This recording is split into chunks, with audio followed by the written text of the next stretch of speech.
Live. I'm on live, right? Yes. Okay.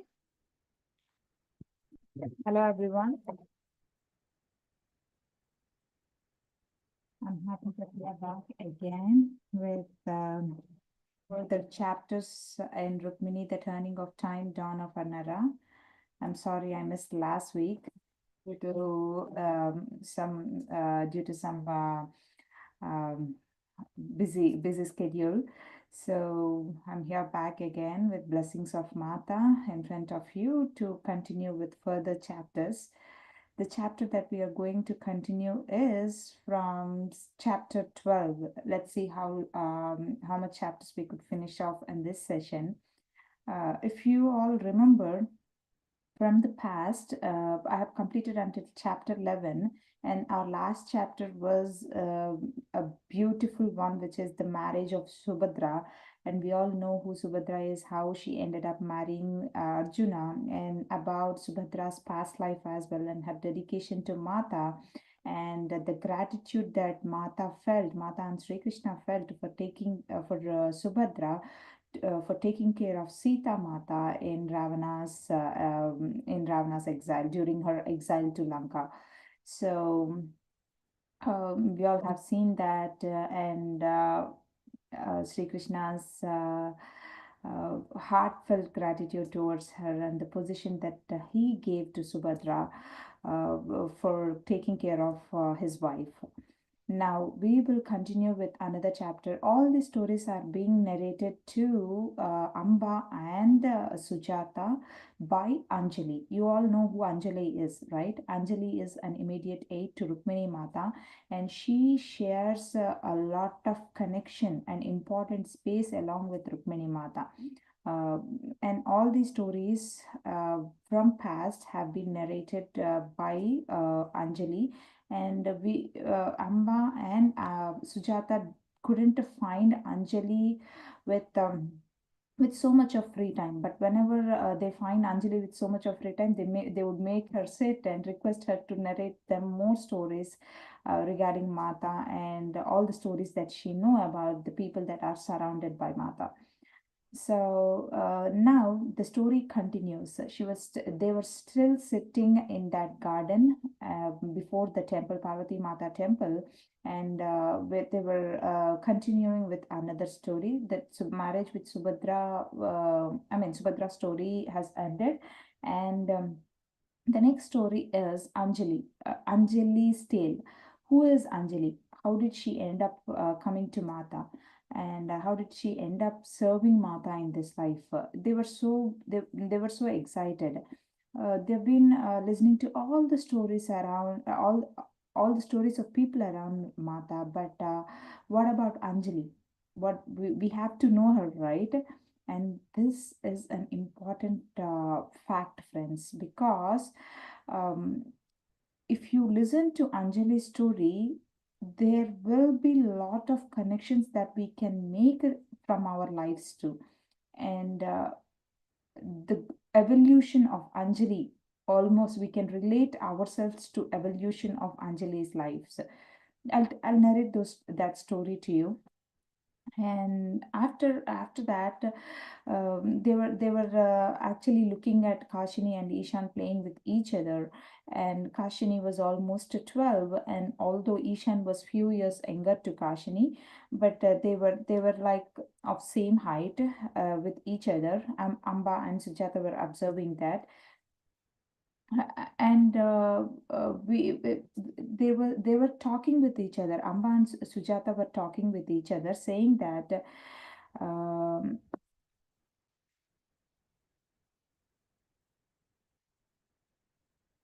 Amba and Sujata were talking with each other.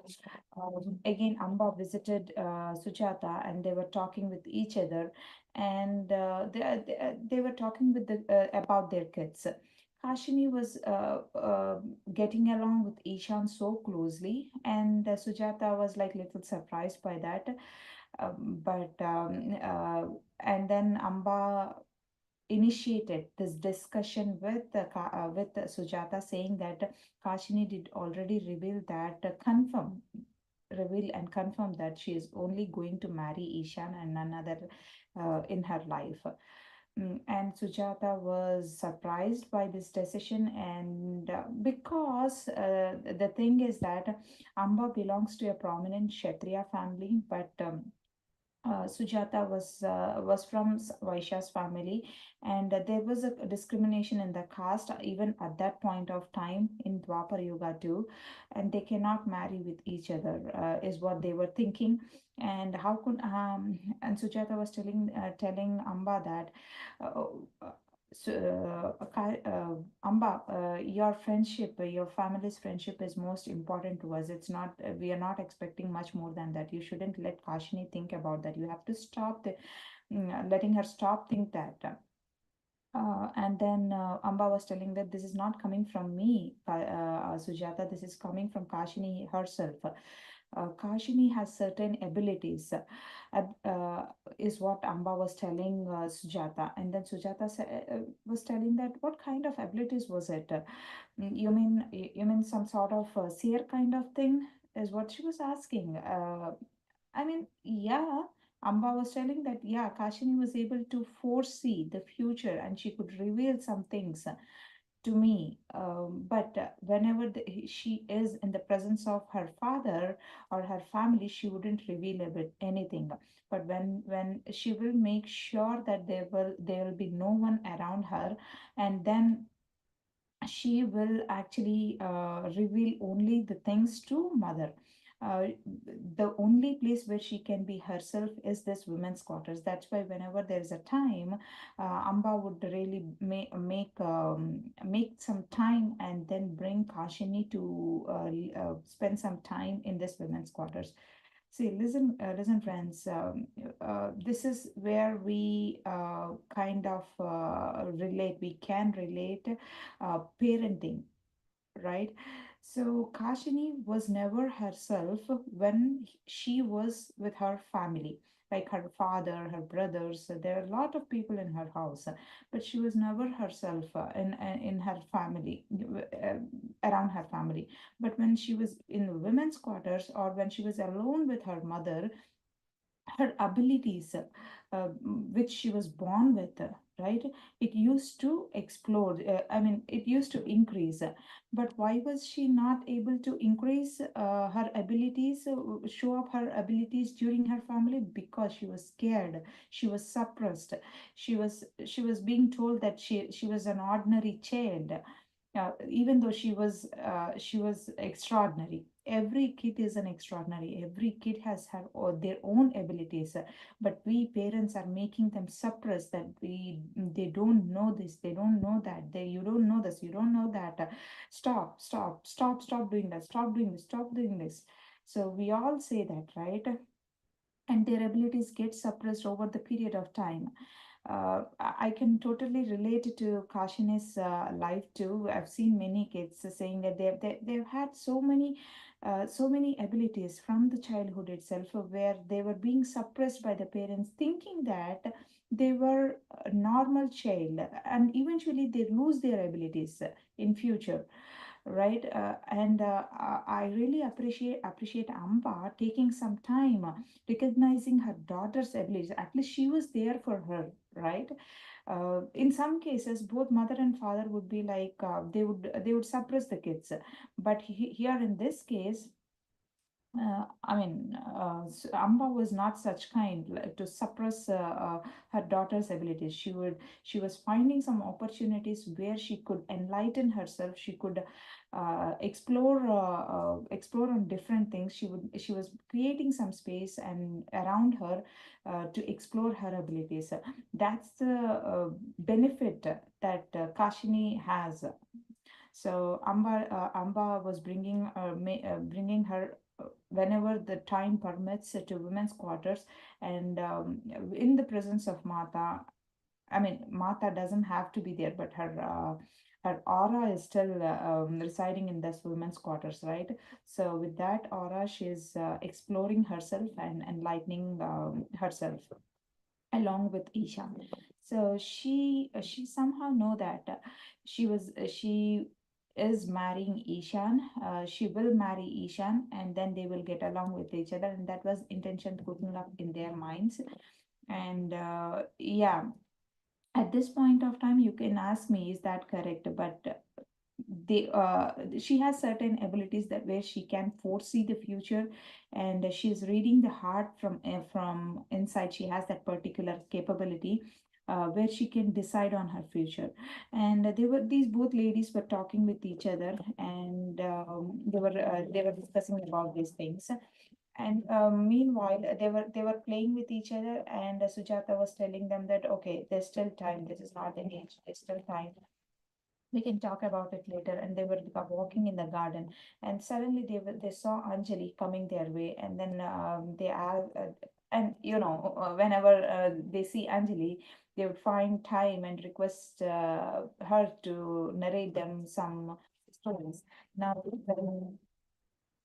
when they saw her, they made her sit in in front of Parvati Mata's temple, and she was actually asking, Amba was actually asking, Anjali, tell us about yourself. How did you end up with Mata? How did you come to serve Mata? How did you come into contact with Mata? And then she was telling, she was closing her eyes, and then she was remembering the things from her past, as if she was remembering things from her past. So what would you like to hear? What do you two ladies like to hear? I have so many things. Now, the story of how you came to Mata is what we would like to hear, Anjali, is what they were asking. So then she started telling, okay, now it's time to narrate my story. So she says that I have to go, she has to go, really go back far in time, way before this life, not only this life, way before many lives. Because it all started from Treta Yuga. Again, they are going back. She was going back to Treta Yuga, where the time of Sita Mata and Sri Ram was there. And see, there are lots and lots of things that were initiated in Treta Yuga by Sita Mata and Sri Rama that they were completing in Dwapara Yuga, and then they were setting the stage for Kali Yuga too.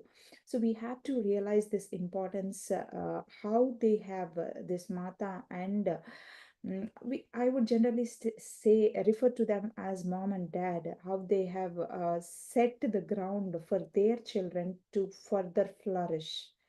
So that's the thing that I wanted to highlight.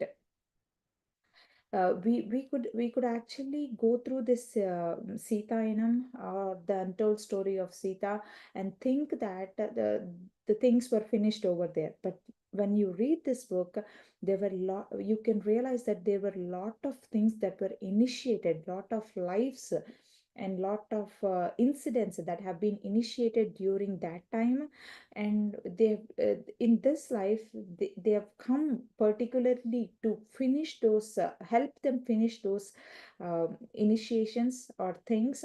And then they did really set the stage for future Kali Yuga, because Kali Yuga is going to be like a, mm, I mean, it's kind of boon or bane for in every life, right? Every soul.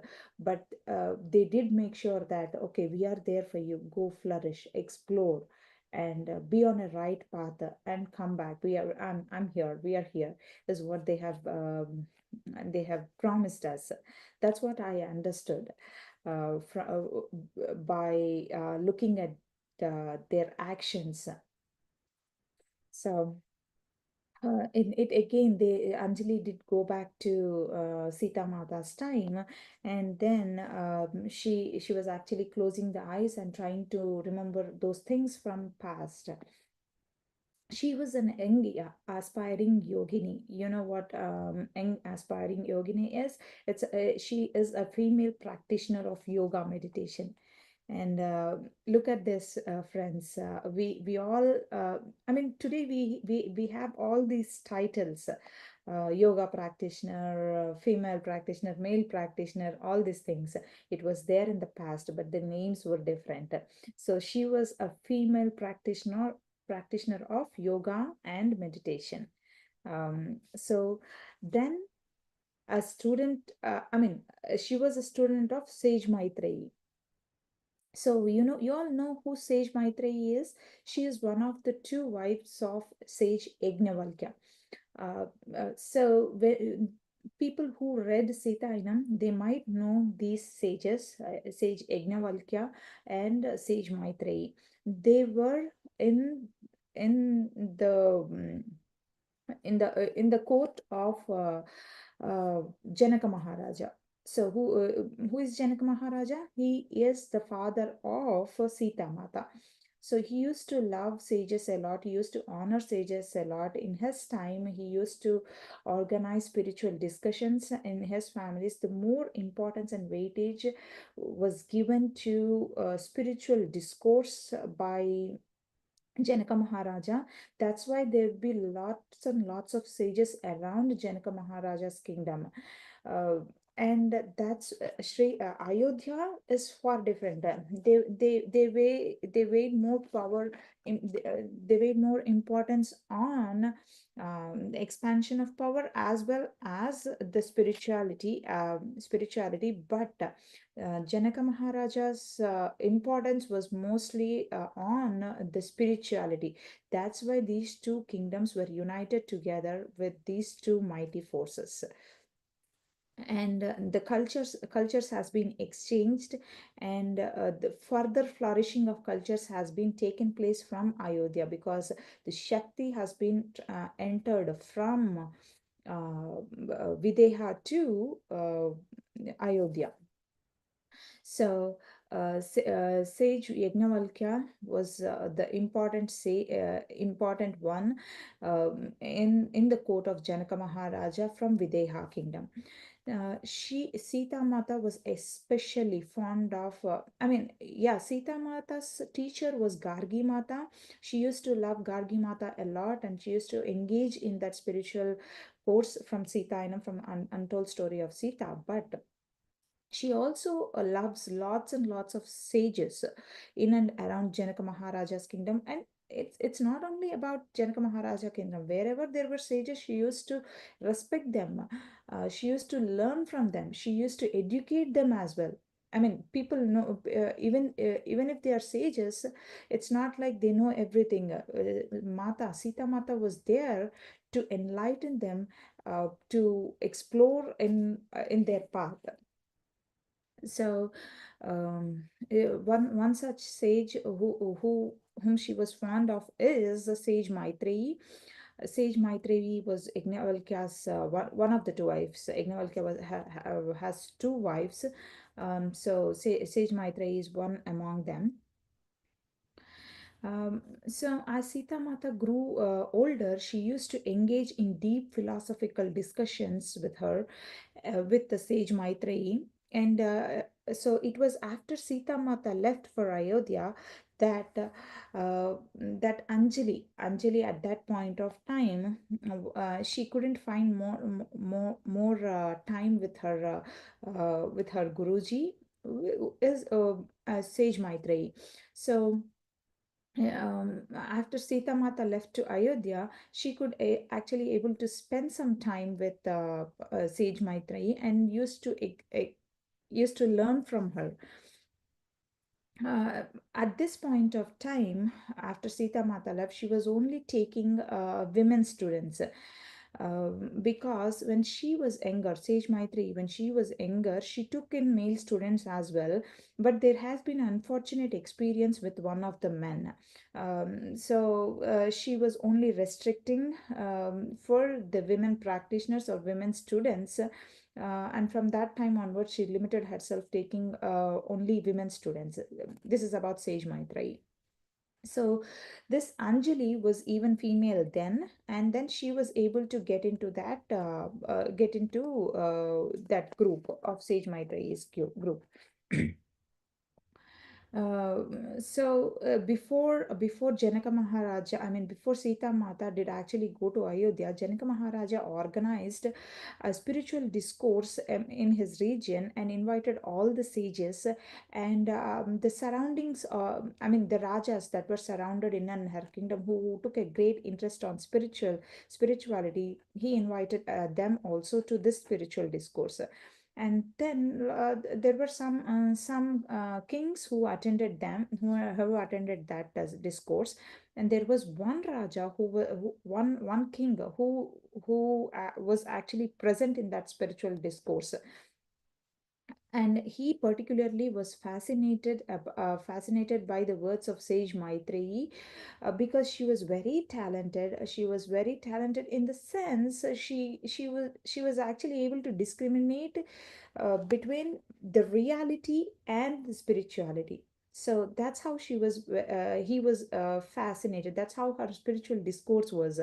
And then he was very much attached to that spiritual discourse, or the discussions that was made by Sage Maitreyi.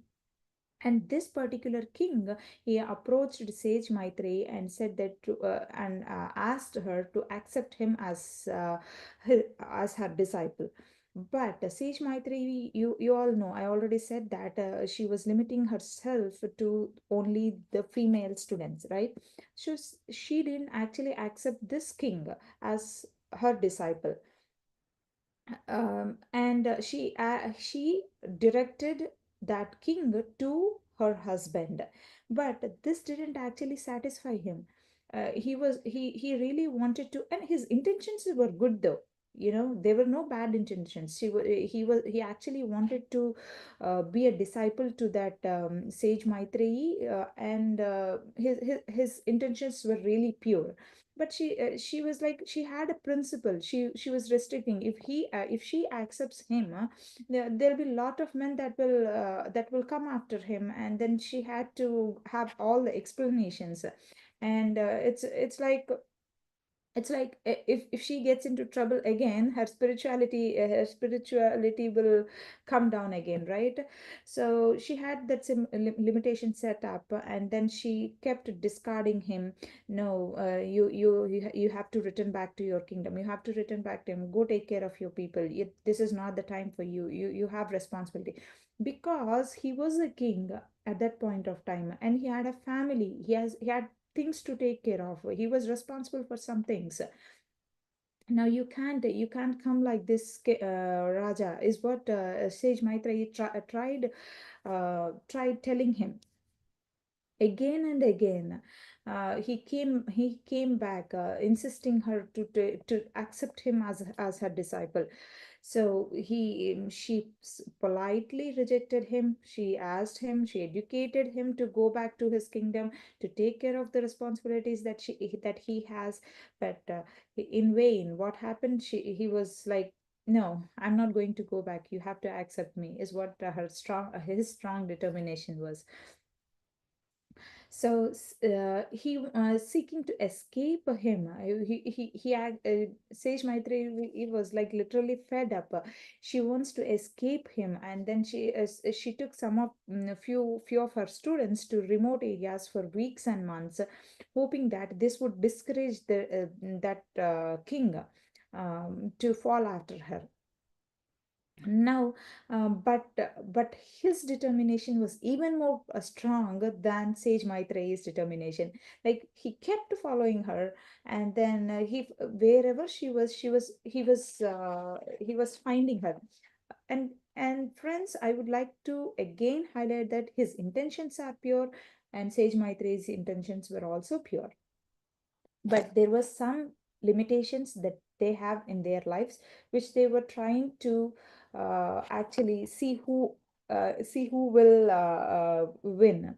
But the thing is that Sage Maitreyi is really, really knowledgeable and powerful, and whatever the people with so much of knowledge are trying to enlighten us, we should listen to them, right? If a person comes to us and tries to educate us, or tell something which will be very useful to us, maybe we should put an ear towards it, right? It's very, very important for us to put an ear towards those words, why they were telling, how they were telling, what is the importance of those words, and what are the things that they were trying to educate us. They don't have to take us in person and enlighten us. They'll be always with us by if we listen to their words. So what happened to this king? What happened to this scenario of a Guruji and the disciple? Now, Sage Maitreyi, she was able to foresee the future of the Raja's kingdom, because at that point of time, even during that particular time, even in Treta Yuga, when there was a kingdom without a king, what would happen? What would happen? It is sending a signal to surrounding kingdoms to come and to come and occupy or capture that kingdom, and the events would be disastrous. At that point of time, when there was a situation like a kingdom without Raja, the surrounding kingdoms, whoever had a chance, they would come and capture the kingdom, and then they would violate the women. That's what was happening even in Treta Yuga. That's how the people were even in Treta Yuga. And she had foreseen that future, and we can see this in this happened in even in Ayodhya too. But I'll let you guys know after this story. So what happened was, uh, so Raja went away, the king went away in search of the knowledge, in search of the things, in search of in expectation that he would be accepted as a disciple to Sage Maitreyi. But what happened in the background? Sage Maitreyi, she was like, no, you have to go back. There were really unfortunate situations that's going to happen if you are after me. You really have responsibilities in this life. Execute those responsibilities. You have more time. I will come to you. You have more time. And then what he didn't yet listen. He has to put an ear, right? He didn't listen. So sure enough, there was a day that came in that life, in this kingdom. There was so much unrest in the kingdom because king was not there, and the courtesans or the ministers, they were going haywire. They were not executing the rules properly. They were not executing the dharma properly, and there was so much of unrest in the kingdom. As a result of his absence, there was a lot of uprising, and unfortunately there was other kings that other kingdom people, they have come into that kingdom, and due to that uprising, uh, they have captured that kingdom. And during that capturing, what happened was his daughter was violated, and his wife, who was trying to protect his daughter, he was killed during that violation. And how bad is it? It pours my heart, you know. We all have responsibilities, friends, in our life. We do have to execute those responsibilities. It is not like our own passion. Yeah, we do have passions, we do have interests, we do have all sort of things that we can. But why did we come into this life and we accept the responsibilities? It is because we have to execute. We have signed a contract before coming into life, saying that we are a wife of this person, we are a husband of this person, we are children of this person. I give birth to these children, and we have to execute those responsibilities. We have to function those responsibilities properly. If we don't function those responsibilities, and why did we come into this life? Why did we sign a contract? Right? You can We can all go into celibacy. We can take a life of having the celibacy, but why did we really come into this life signing a contract? It is because there are some responsibilities that needs to be fulfilled in order to flourish our soul, right? So this king, he really had a passion of getting a greater knowledge with that with his guruji, and we called Sage Maitreyi. But he has this responsibilities in addition to it. Maybe he could balance between both of them. He was not able to balance, and he was like leaving those responsibilities and going away. Because of his absence, who did actually suffer? His kingdom was suffering, and his immediate family, his daughter, was violated by men. That was disastrous, you know. Who is responsible for that? That king has signed up to I mean, has signed up a contract before coming into the life, saying that he would give a birth to the daughter and he would protect the daughter by any means on any cost. But leaving his responsibilities and leaving her daughter, he went away in search of his own passion. And who would protect her? Who would protect his wife? Who would protect his family? A man or a woman has to have certain determination to complete the responsibilities that they have signed up for. That is the strong message that has been passed by this particular story. First, maybe you can balance between both of them, but not live one for another. That's our capability. The human body's capability is to balance between many things. But if you're not able to balance, at least try to stick to your responsibilities. That's the thing that you have signed up for. First, finish those responsibilities and then thrive towards your passion. So, and again, you might question me saying that how would we achieve our passion or satisfy our interests by getting the responsibilities that can be done? For example, you're protecting your daughter. The king is protecting your daughter, his daughter, and he's showing love towards his wife. That itself is a happiness. uh, and spirituality is like, I mean, in further story, Mata would really explain why the physical materialistic life is more important than meditation or the spirituality doesn't lie elsewhere. It lies in the materialistic world.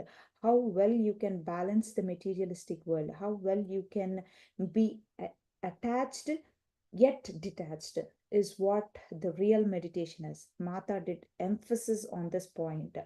So it is very important to complete our responsibilities with a lot of love and passion coming from our heart, rather than searching for knowledge elsewhere. It is our family around us who is trying to enlighten us uh, with um, with so many things.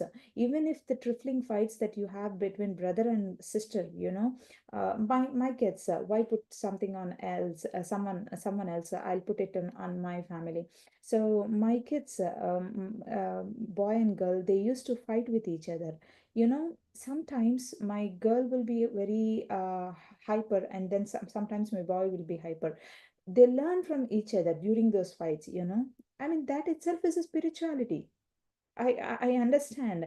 When my son is wrong, my daughter will be like, you did wrong, you did wrong. And my son was like, no, I didn't do any wrong. So they would end up fighting with each other, and then at the end, whose responsibility it is mother's or father's responsibility to intervene and enlighten them whose mistake is whose. And sometimes it would be like, okay, letting them stop and accepting little mistakes with love. So that itself is spirituality. That's a simple example how we can educate children, and how we can make them comfortable and feel happy. At the end of the day, everything matters is the happiness that is coming from us, and how you are making people happy or other people happy. That's what is called spirituality, right? So that's where the meditation, the power or energy that is coming from meditation can be used for. So had that Raja or had that king listened to sage Maitreyi and went back to execute his responsibilities, he would have flourished. Of course, his mind is filled with Guruji. it doesn't mean that he has to be in contact or in person with Guruji. Of course, that matters. In person or being in person in front of his Guruji and getting a lot of knowledge also matters. But at that point of lifetime, he was supposed to be executing his responsibilities and learn from those responsibilities. Maybe in later life, there's a path for him to come to Guruji, right?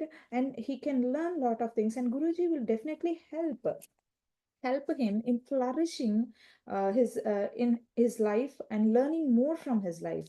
But he missed that opportunity and made everyone else suffer due to his desire. So that's what has happened. And that's what has happened due to his um, of course his intentions were pure, but where did they end up? They ended up in a disastrous way. So after a few minutes, Anjali was narrating this story, and after a few minutes her voice became very low.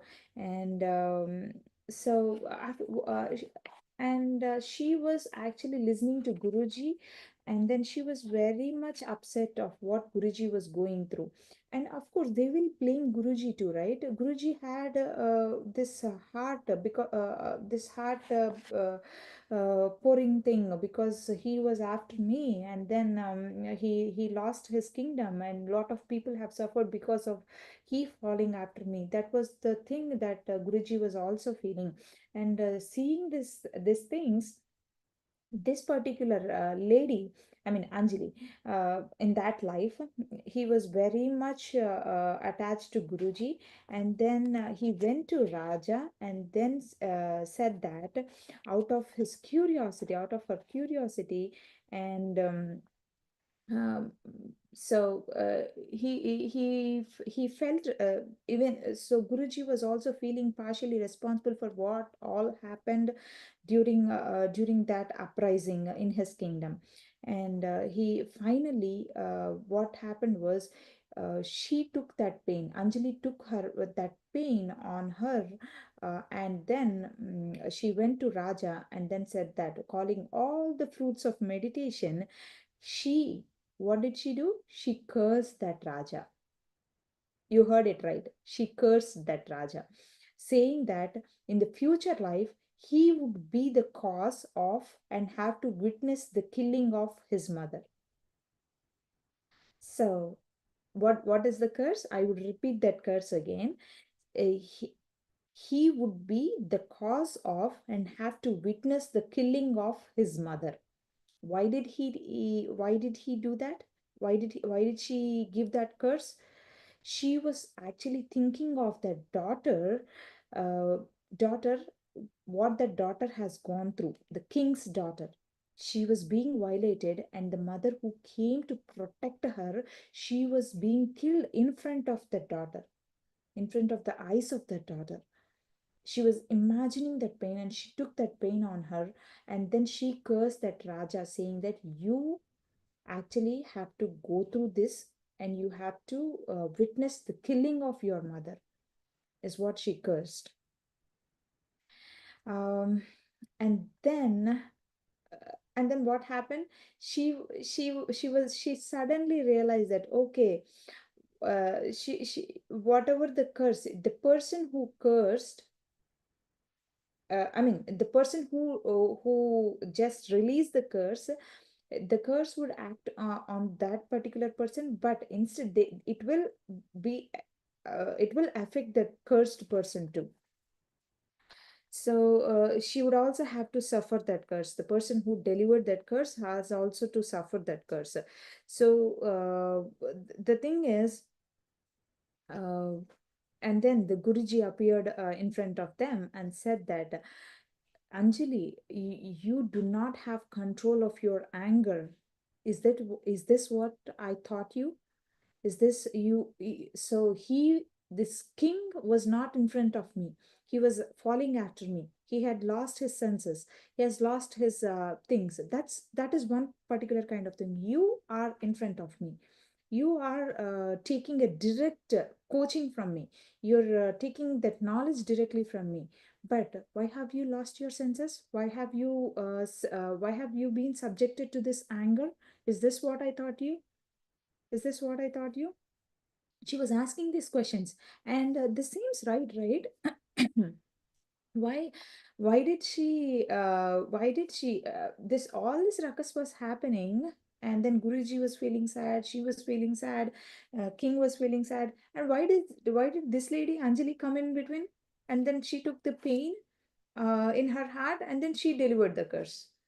Why did this happen? Because she is not detached. She is only attached.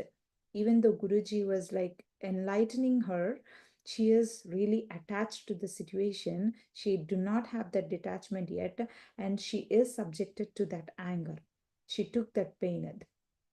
And friends, listen this carefully. So here in spirituality, we will stay attached, but yet detached. So that this is very important. We shouldn't take the pain of others. We can enlighten others, we can show them the path, the right path, we can help others. But if you take the pain from others, then your downfall starts.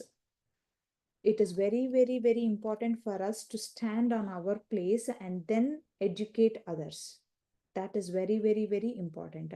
And this Anjali, even though she had lots and lots of knowledge directly from Sage Maitreyi, she lost that, because she lost that knowledge, and her downfall started again because she is yet attached and subjected to that anger and pain. And so she had to leave Guruji, because Guruji disapproved this cursing thing. Sita Mata was against this cursing, and then Sita Mata's presence was mainly to enlighten people or sages to get away from curses, because cursing was like was causing a lot of pain, not only for the people that really who received the curse, but also the people who cursed, who delivered the curse. And also the sages were like, they were cursing the descendants and descendants, or the whole family who was not actually part of this mistake. So that's not right. So she really did come to stop those curse delivering thing. And uh, then was what happened then was like, she left, and Raja was like, eventually he left his life. And then eventually Anjali, at that point of time, she left Guruji, and she had to go away from Guruji, because Guruji didn't accept her anymore, because she was subjected to anger, and then delivered the curse, which is out of the principles of Sita Mata era. And also the sages that were bound to Sita Mata, they were not accepting this delivery of curses. So she had to endure lots of cold. She had to spend lot of her rest of life in solitary meditation, and she had to endure lot of cold, raging storms, hunger, and all sort of physical deprivations. She finally died in a remote region without achieving any spiritual goal. She finally died in a remote region without achieving any spiritual goal. Sita Mata did really appear before she died, and said that after many births, when the curses were fulfilled, she would actually bring Guruji to her. That was the promise made by Sita Mata. And to whom? Anjali's past life. And now come back to this life. Who is Anjali? She is an immediate aid to Rukmini Mata. Who is Rukmini Mata? Rukmini Mata is Sita Mata. Now, after that life, Anjali has taken so many lives, and that went on and went on. And in some lives, delusion would appear over Anjali, and what she I mean, delusion would really come over her, and she would really get distracted by one thing or other. But the inner desire was to find the teacher uh, who uh, who actually never left her, because this is an important thing. There were many lives that that lot of us, like a lot souls, were taking.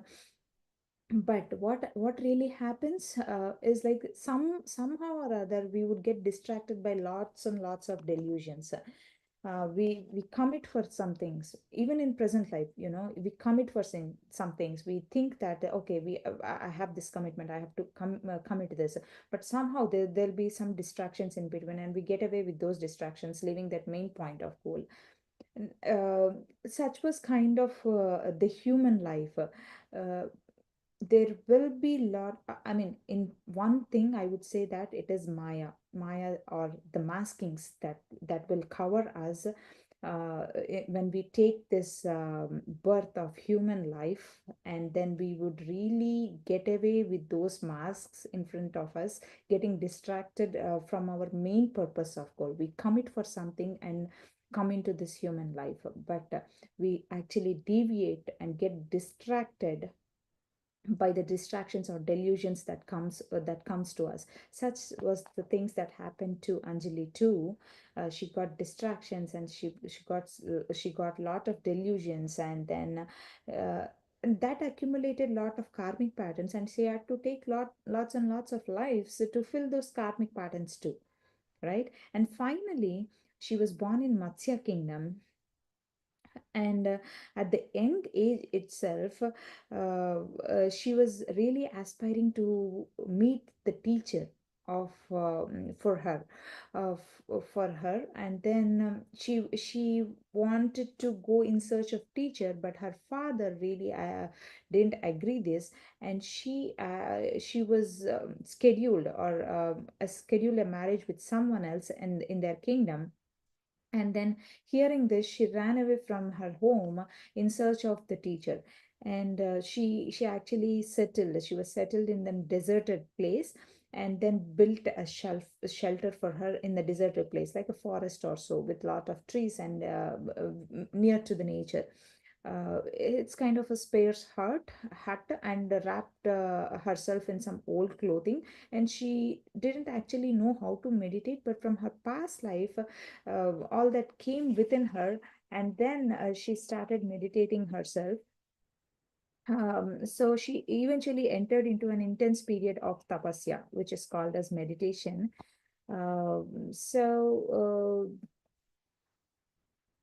So she was not able to know any practices. And then lots and lots of past life started returning to her because of her past life things. And a lot of past lives revealed in front of her, and then she was able to recollect a lot of things from her past lives during her meditation. And by this time, she said that uh, there was a life in her in that she has taken in Matsya kingdom, right? And there was a surprise between Amba and Sujata, saying that how did this lady end up in forest, and she was speaking in front of us? How old is she? Is the thought that is coming in Amba and Sujata's mind. Okay, let's hold on to this thought and listen to the further story. Yes. So she was engaged in deep, intense meditation, and she was like acquiring some kind of powers, but yet, she was not up to the point where she could meet the guruji, or she could, like, have lots and lots of practices. She didn't really want to die, because when she die again the mask of delusion will come over her, and then she would get actually distracted. Now she is in a place where she know the meditation, and she was actually trying to find out that purpose. So after she began the meditation practices, she realized that She needed a teacher who could initiate her into more advanced disciplines. uh, Often we would be like, meditation would be like, we do at this point of time, but until we reach certain point, we would really require someone's teaching or someone's help to advance from that point, right? She was actually waiting for someone to help her. And then all of a sudden one day, there was a knock on her door, and then she was actually opening the door. And then a lady, she was able to see a lady, who is like kind of lost in her way. But she came to her and she stayed with her, and she taught her some esoteric yogic practices, where she could learn more kind of advanced meditation practices. And one kind of thing was, she was able to learn how to discard that body in the present stage itself, and acquire a new body. That is one kind of esoteric practices, which in this book, or in Sita Inam, or Untold Story of Sita, many of the people have done that. But yet, I mean, I don't think I've read this kind of practice in Untold Story of Sita. But yet, correct me if I'm wrong, but in Rukmini in Rukmini Mata's thing, we will come across two people who have done that, esoteric practices of yoga, who can discard their present state of body, and then acquire a new body. They can easily do that. That is called esoteric yogic practices. So there is no death in their life, in that, for their soul. I mean, of course, for a soul which comes into the human body, they'll be like they'll be like death, and then they'll be reborn again as a child in another mother's womb, and then they'll grow again, and then that's a kind of evolution process, right? But the people who learn this use esoteric practices, they'll be at the present state itself, and by discarding their body naturally and acquiring the new body. That's one kind of yogic practices. And we can know, there are people from our history, like Vibhishana, Hanuman, who has this eternity in from that life itself, because they never have death. For that people, I think they know this esoteric, they have this extensive training of esoteric yogic practices, that was given by their gurus, to acquire a new body while they were still living.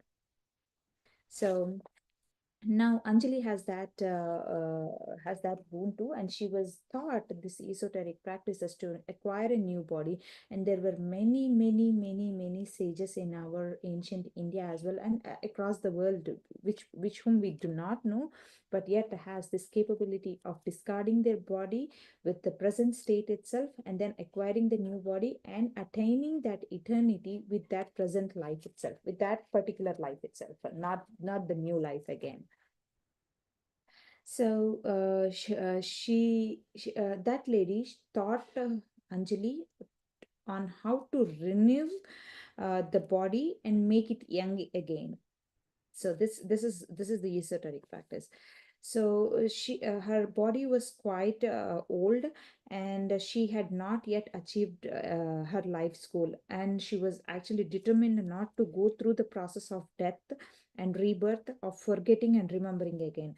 So what she had done, because she already acquired this knowledge, she actually renewed the body and continued with the practices. And the people who knows this esoteric practices, they will use for dharma, unless and until they are eligible for that thing.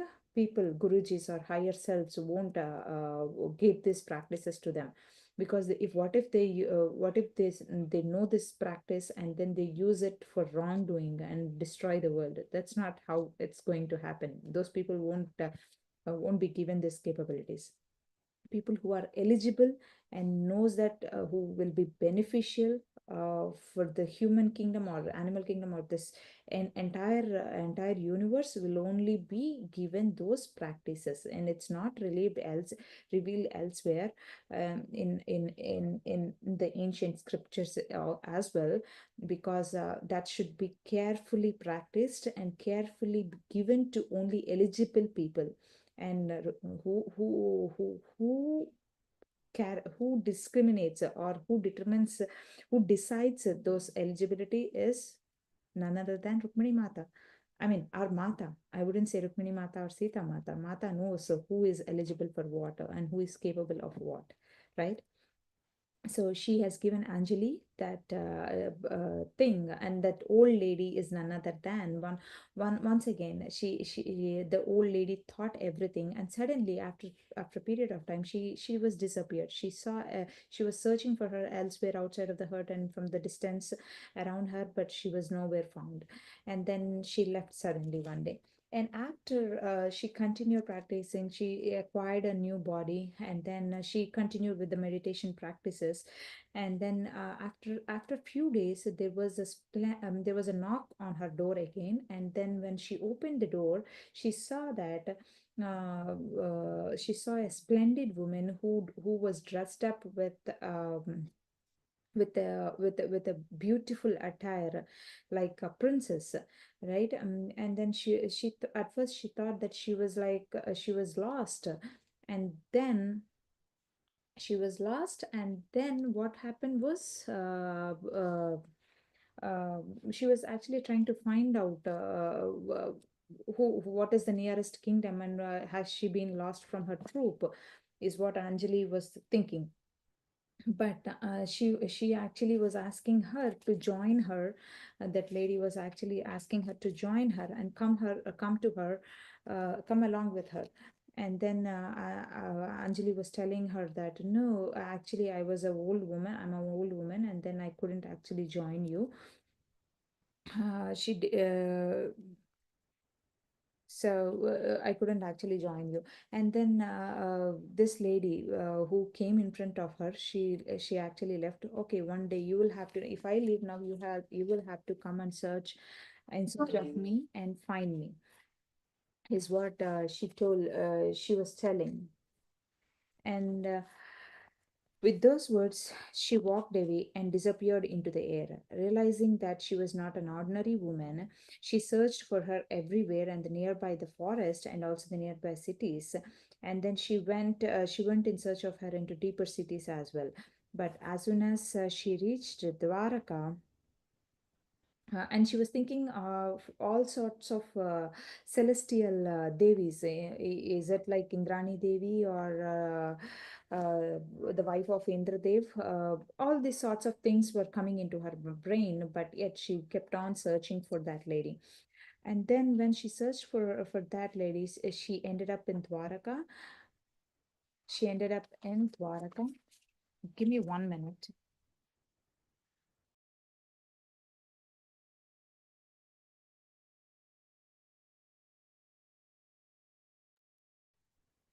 Sorry, friends. There was a little disturbance. Uh, so she ended up in Dwaraka, and already there were people who were ready to accept her incoming, and then they said that Rukmini Mata was waiting for your arrival, and then they brought her inside the palace and make her feel comfortable, and then when she saw Rukmini Mata.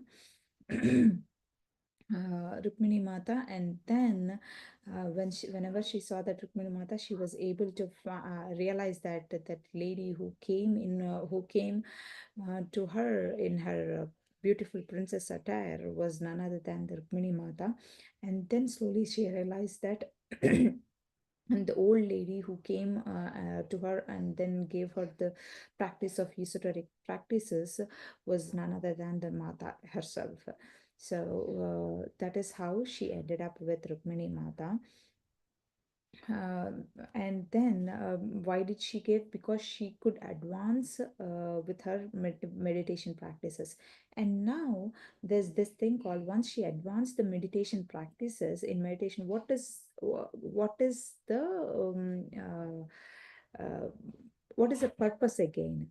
The meditate Once she advanced in her meditation practices, uh, she cannot actually, she didn't allow her to retreat. She want her to be useful to the society, because this era, I mean Dwapara Yuga, is not the era of retreat. I mean, in Treta Yuga or Satya Yuga, people have been retreating. Whoever have attained the highest meditation, highest point of meditation, they used to retreat and seek the liberation. But Rukmini Mata in this time, Dwapara Yuga or Kali Yuga, they wouldn't let them retreat, because there was a purpose of this highest achieving of meditation. They have to be useful to the society. Such is our Patriji too. He was at this highest point of meditation as well. And then and then he didn't stop there. He didn't seek the liberation. Of course he could seek the liberation too, but what did he do? He used his knowledge and everything to enlighten the people around him, and he was useful for the society, right? And he started with one, and then look at the present situation, where lots and lots of people are getting benefited for that meditation, using that meditation, and spreading that word, and making that helpful to the people is most and most important thing. Because if a person in a family actually benefits out of anything, it doesn't have to be meditation itself, anything useful, right? It will be beneficial for the whole family, and the person who actually introduced that will have more good karma accumulated to them, right? So such is an importance of teaching people about the knowledge that we have. It doesn't have to be a meditation, it doesn't have to be a knowledge, doesn't have to be a study, technical things, non-technical things, book reading, anything, feeding people, anything. Whatever you have, if you can share with the people around you in need, that will be helpful to you too. That is what Mata is emphasizing. Now, this era was not time for retreat or withdrawal, Anjali. This is for deeper engagement with the society. And this point itself is very, very important. A deeper engagement with the society. You can't really retreat from the world or get away from the world. You have to deal with the world around you and then enlighten yourself. You will get energy, you will know the practices, you will know more kinds of knowledge, and you have to implement that, right? When you implement that and deal with the reality, that's where your highest liberation would be. It's not like accumulating all the knowledge and then keeping it to yourself and then retreating from this world. You're not dealing with the world actually. Right. So Rukmini Mata was emphasizing that with all the knowledge that you have acquired and all the energy that you have accumulated, you really have to deal with the present society, and you have to engage with the deeper engagement with the society is very, very needful. So that is what she is emphasizing on. And Anjali had lived all her lives almost after that point of time with Sage Maitreyi. I mean, she was in realistic world at that point of time in Treta Yuga, but after that, every life was like she was retreating away from this world and then living a solitary life and spending her life in meditation. And then last life, she has been accumulating that body from a long, long ago, and then she was engaged living apart this world, and she hasn't really learned much, because she, of course, she knew the knowledge, she knew the knowledge of meditation, and she has accumulated lots and lots of energy, but she really didn't deal with the world. She had to deal with the world and then seek the highest liberation. And now it is time for her to serve the world with the knowledge that she have accumulated, is what Rukmini Mata emphasized. With all, and then she was thinking that with all the dishonesty, power, jostling for power and wealth and the rest, how can she live with this world? Is what this she was thinking. This world is full of like after power, after money, after wealth and everything. I don't need all this, Mata. Why do I have to fall after this? Is what she was telling. No. And then Rukmini Mata was telling that if you cannot withstand the trials of the world, of what use is your meditation? If you don't know how to deal with the reality of the world, why did you meditate? What is the use of your meditation? What is the use of your energy? What is the use of your knowledge? Where are you going to apply this? Are you going to apply this to the mineral kingdom or animal kingdom? Of course animal kingdom benefits, but where do you want to apply this knowledge? You really have to apply this knowledge. You are a human, you acquired this knowledge being a human. Then where do you have to spend this knowledge? Where do you have to share this knowledge to? You have to share this knowledge and deal with the realistic world, right? um, and you have to use this knowledge for the countless beings who were struggling. You have to help them liberate themselves from their lives. uh, so Anjali realized this, and she realized that she was selfish, seeking her own liberation. It's not like that. It doesn't work out like that.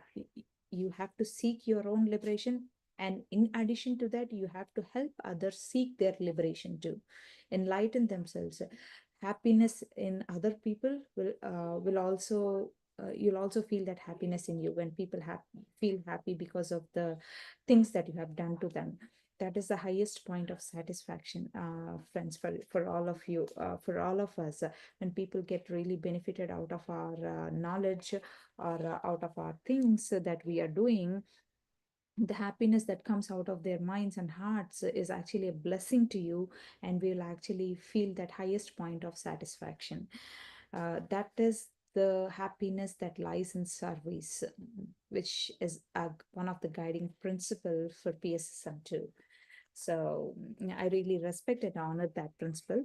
And Mata really wanted all of us to retain the highest awareness of unity while serving, while attending to every detail that needed attention. So we still have to attend to every detail, but yet be detached while attached. We have to maintain that stability. That is the power of meditation. That is the power of knowledge. It doesn't mean that how well you're speaking, how well you're delivering the speeches, how well you are like answering questions. It doesn't lies, the power of knowledge doesn't lies there. It is still you're attending to every detail of the person needful, and then be detached yet attached, and be a guardian or guiding principle for them, uh, guider for them, or guide for them. So that is the power of knowledge and the power of meditation, what I have understood from Mata through this book.